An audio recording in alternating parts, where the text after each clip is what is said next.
네이버 같은 경우에는 피지컬 AI에서의 좀 더 이 주요한 역할을 하기 위해서 로봇 사업에 진출을 했다라고 하죠. 사실 로봇 섹터를 본다면 반도체가 실 때 조금 고점에서 조정을 받기도 했습니다. 그럼 이제 실적 시즌도 마무리가 되어가고 있는 그런 시점인데요. 이제는 다시 로봇주들이 시동을 걸고 있는 건지 투자 포인트 좀 짚어주실까요? 네, 일단은 로봇 관련주의 투자 포인트를 말씀드리기에 앞서서 아까 네이버가 로봇 사업에도 진출하고 있다라고 얘기를 해주셨잖아요. 실제로 JP 모건에서는 네이버가 세계 100대 로봇 기업 중에 하나다라는 얘기까지 했었습니다. 그만큼 네이버 같은 경우에는 여러 가지로 풀스택 AI를 장착하고 있다. 아까 설명드린 대로 그렇게 생각을 해주시면 될 것 같고요.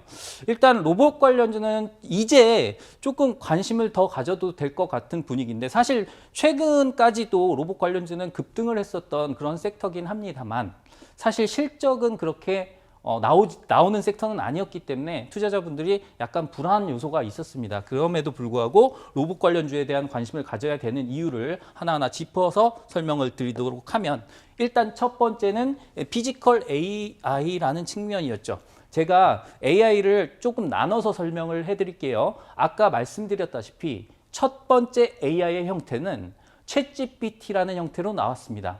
실용적인 부분에서요. 그러면 챗GPT는 내가 궁금한 걸 해결해주는 대화형 챗봇일 뿐입니다. 거기까지는요. 그래서 대화형 챗봇이 첫 번째고요. 그 다음에 두 번째로 나가는 부분이 얘가 나의 모든 부분을 캐치하면서 나의 인공지능 비서까지 될 수 있다라는 측면에서 에이전트 AI가 나옵니다. 그래서 인공지능 AI 비서라고 생각을 해주시면 될 것 같고요. 여기서 나아가서 이 인공지능을 로봇에 심어버리면 그 로봇이 나의 말을 그대로 수행해주는 그러한 피지컬 AI의 정점이 될 수 있다. 또 한 가지 자율주행까지 말씀을 드리면 자동차가 내 생각을 알아서 마음대로 조종을 할 수 있는 그러한 부분까지 나아갈 수 있다는 측면에서 봤을 때 피지컬 AI는 전 세계 AI가 궁극적으로 목표하는 바다라고 생각을 해주시면 될 것 같습니다. 그리고 엔비디아 같은 경우에는 이 AI의 두뇌 쪽을 맡고 있다 보니까 이 피지컬 AI와 관련해서 모든 밸류체인을 가진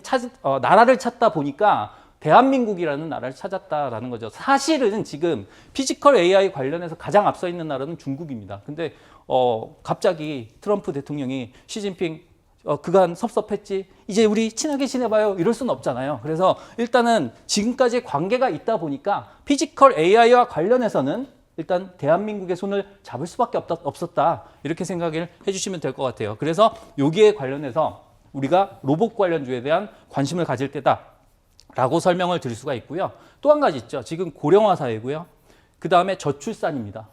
일할 인구가 부족해요. 실질 노동 인구가 부족해지는 상황입니다. 그러다 보니까 아무래도 로봇 산업에 대한 관심이 일고 있다라고 생각을 해주시면 될 것 같고 최근에 나왔던 노란봉투법과 관련해서도 로봇 산업에 대한 원동력이 됐죠. 그래서 여러 가지 정책적인 측면에서 봤을 때 로봇 기업에 대해서는 관심을 가질 만하다라고 생각을 해주시면 되겠고요.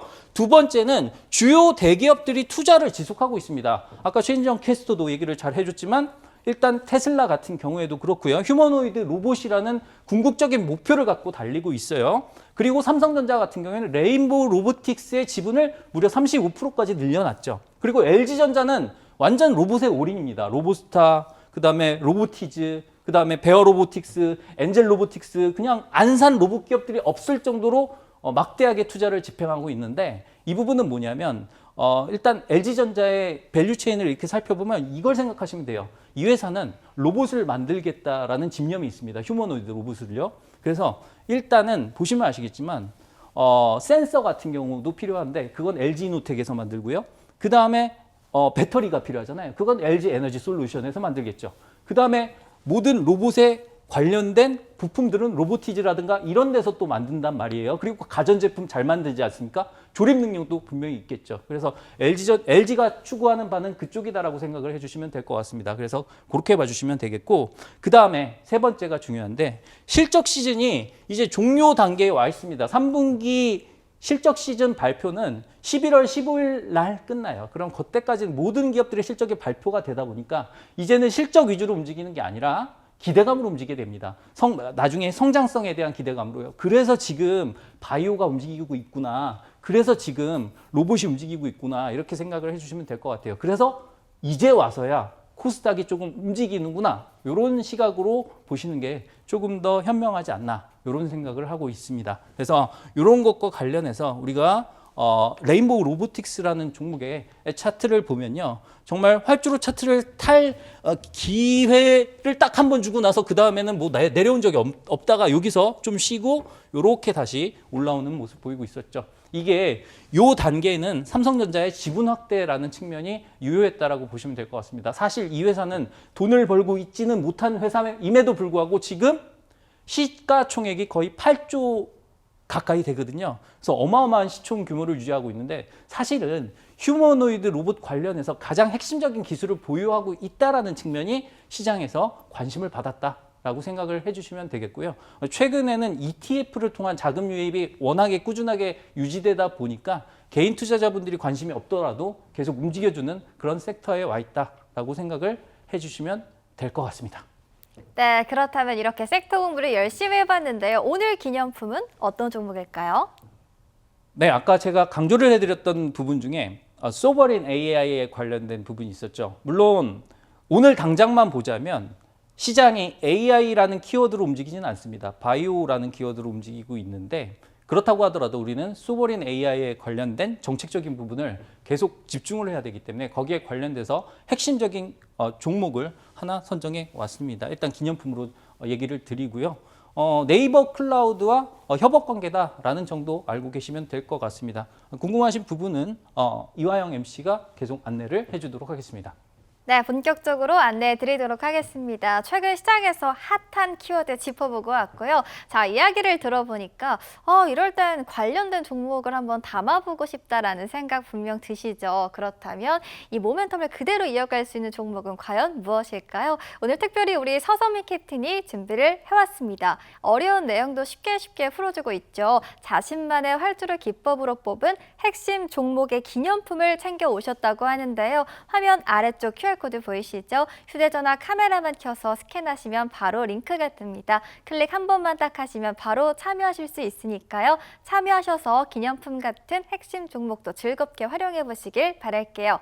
자, 그렇다면 QR코드로 입장 가능한 소통방 참여하시면 뭘 얻어갈 수 있냐 궁금하실 텐데요. 먼저 앞서 말씀드렸지만 기념품 같은 기분 좋은 핵심 종목을 챙겨 드릴 거고요. 수익 비행에 필요한 비법, 전략 모두 공개해 드리니까요. 오늘의 수익 비행도 기분 좋게 즐겨보시길 바랄게요. 자, 저희는 오늘 서선미 캡틴이 전해드린 교육 핵심 포인트 잠깐 정리해보고요. 잠시 후에 돌아오겠습니다.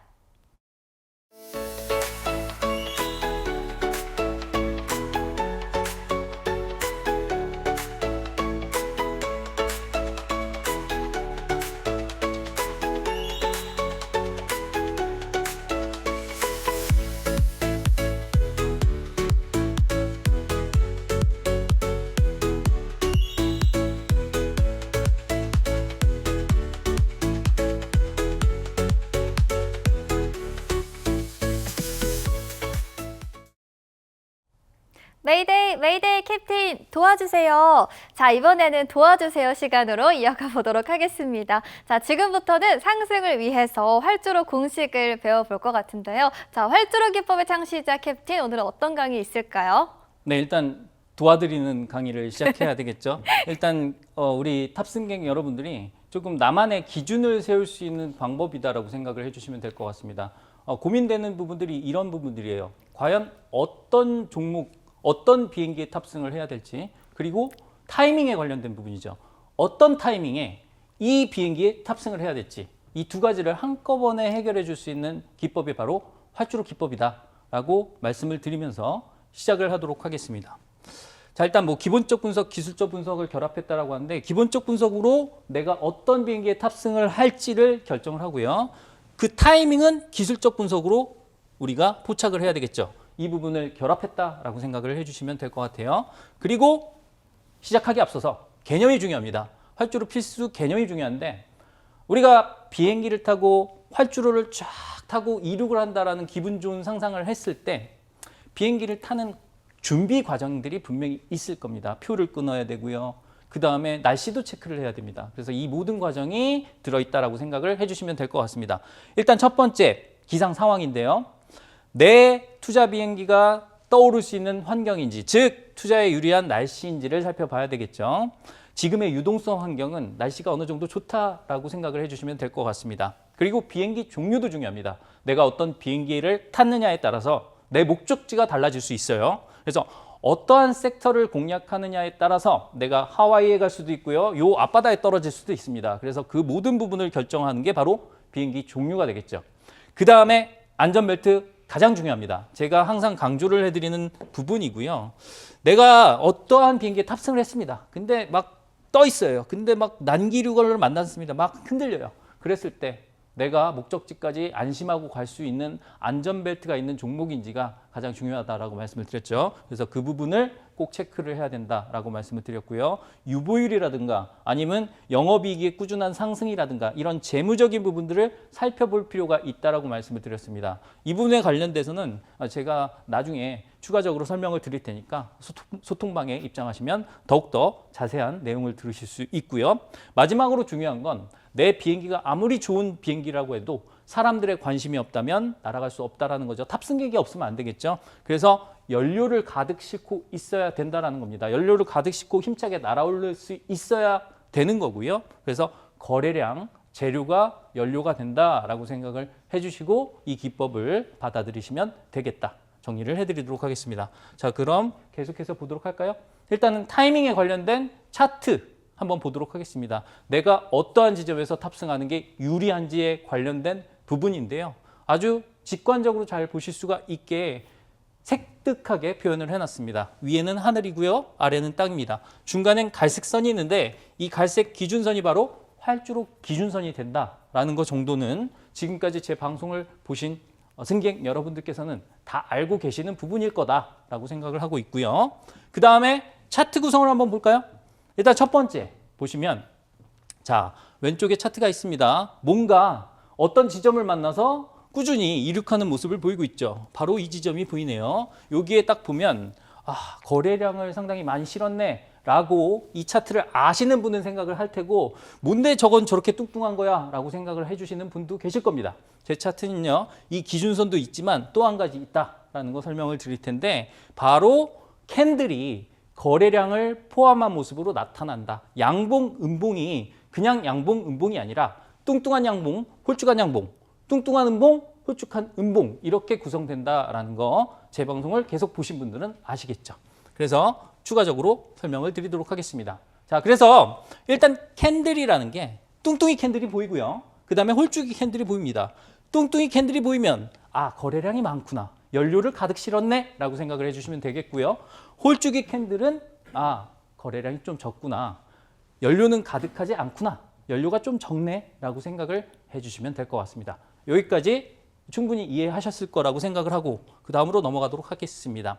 자, 우리가 활주로 설정을 했을 때 일반적인 이평선은 다 빼고 본다라고 했습니다. 여러분들이 기준을 정하셨을 때 이렇게 기준을 딱 정하고 이 선을 딱 거놓는 게 가장 편합니다. 그래서 그러한 관점에서 제가 이러한 기준을 정했다라고 말씀을 드릴 수가 있겠고요. 그 기준을 정할 때마저도 이렇게 막 이렇게 그 선 자체가 빗각을 띄고 있다거나 기울기가 크다라고 하면 그 기준을 잡기가 힘들겠죠. 이런 식으로요. 그래서 이평선 기준은 안 되고요.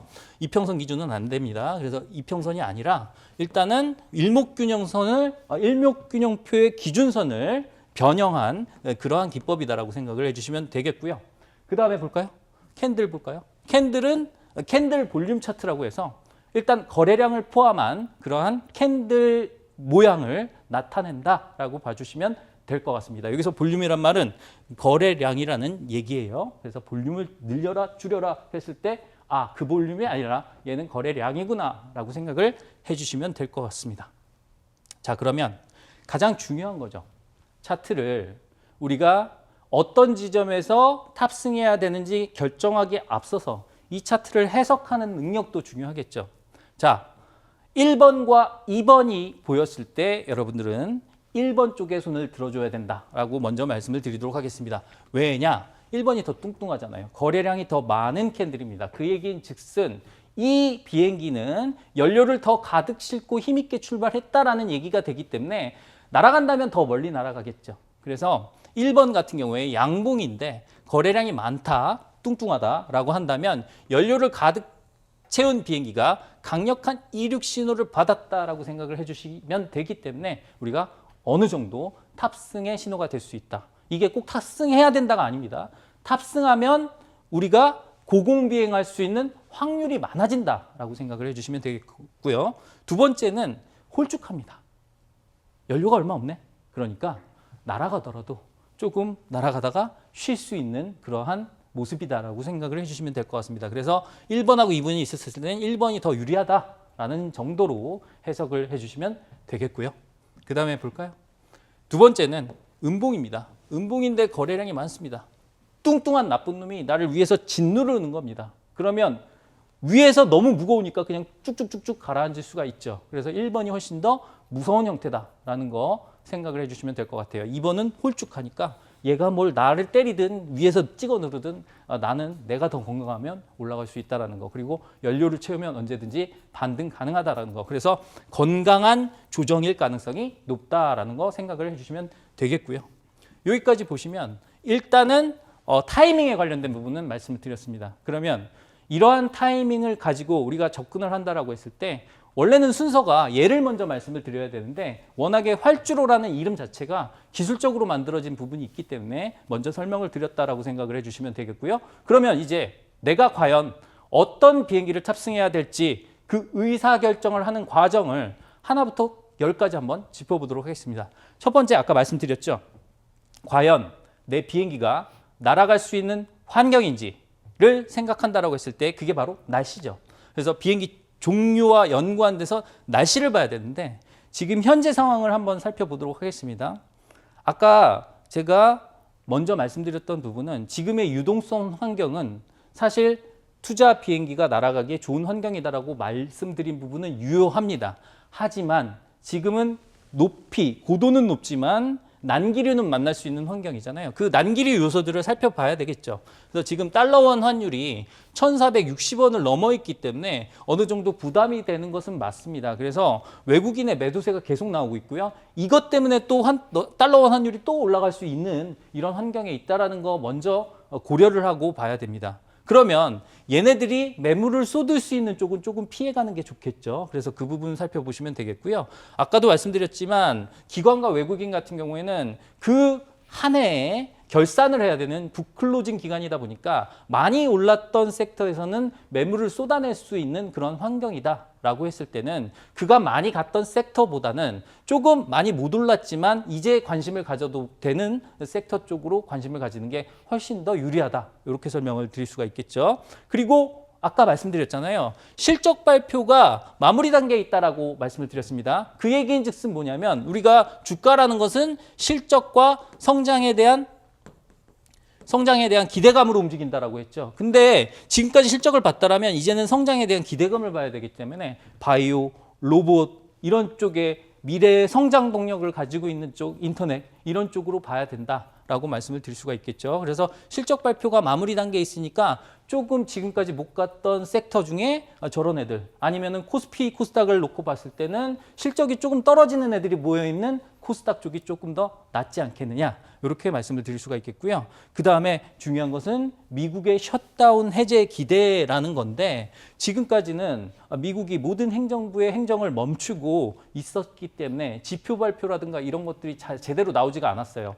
그리고 실제로 셧다운 기간 동안 해고된 사람도 상당히 많습니다. 그러다 보니까 고용 지표가 나중에 나오게 된다라고 한다면 고용이 상당히 안 좋게 나올 수밖에 없어요. 어제만 하더라도 고용이 상당히 안 좋다라는 얘기가 나왔잖아요. 근데 사실 고용이 안 좋다라고 한다면 실업률이 올라간다? 그러면 주시장에는 원래 악재입니다. 근데 우리는 이렇게 생각해야 돼요. 지금은 돈이 풀리고 있는 유동성 시대이기 때문에 만약에 실업률이 안 좋습니다. 그러면 경제가 안 좋잖아요. 그래서 그 경제를 살리기 위해서는 어떻게 해야 된다? 금리를 인하할 수밖에 없다. 그러다 보니까 금리 인하 기조가 유지된다라고 했을 때는 아무래도 연구개발비가 많이 들어가는 업종들 있잖아요. 바이오라든가 로봇 관련주 이런 쪽으로 수급이 쏠릴 수 있다는 거. 이 여러 가지가 합쳐져서 그러한 섹터들에 대한 관심이 지금 일고 있다라고 생각을 해주시면 될 것 같아요. 자, 그러면 넘어가서 이러한 날씨 환경을 근간으로 우리가 과연 어떠한 섹터를 고를지 그래서 그 섹터에서 나온 것들이 바로 아까 말씀드렸던 기념품 준비도 있었고요. 그 다음에 조금 이따가 설명을 드릴 이륙 준비도 있겠죠. 그래서 그 두 가지가 이렇게 나왔다라고 생각을 해주시면 될 것 같아요. 그 날씨를 고려해서 이 섹터를 골랐다라고 생각을 해주시면 될 것 같고요. 첫 번째, 우리 정부의 정책과 관련된 키워드죠. 최근에는 배당 소득 분리 과세에 대한 부분 때문에 일부 금융지주사라든가 이런 종목들에 대한 주가가 많이 상승을 했잖아요. 똑같습니다. 이제 정책과 관련된 부분이 나올 수 있는 것들을 살펴본다라고 한다면 소버린 AI에 관련된 부분을 강조하지 않을 수 없다.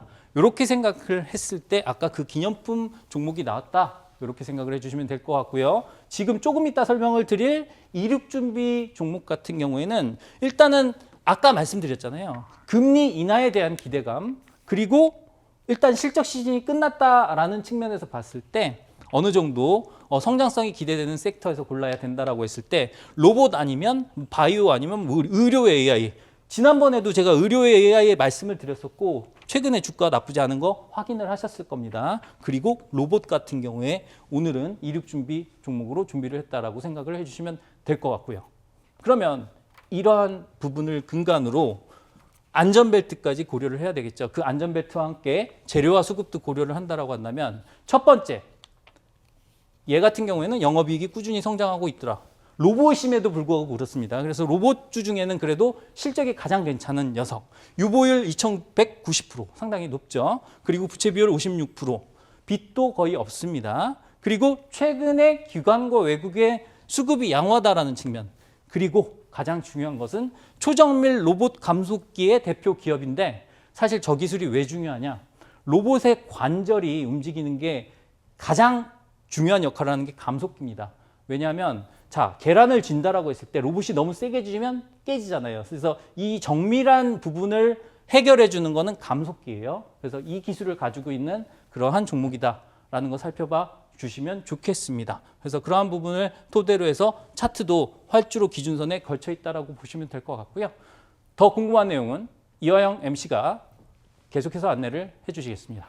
네, 활주로 기법의 창시자 서서민 캡틴이 앞서서 특별한 종목 기념품을 준비를 했습니다.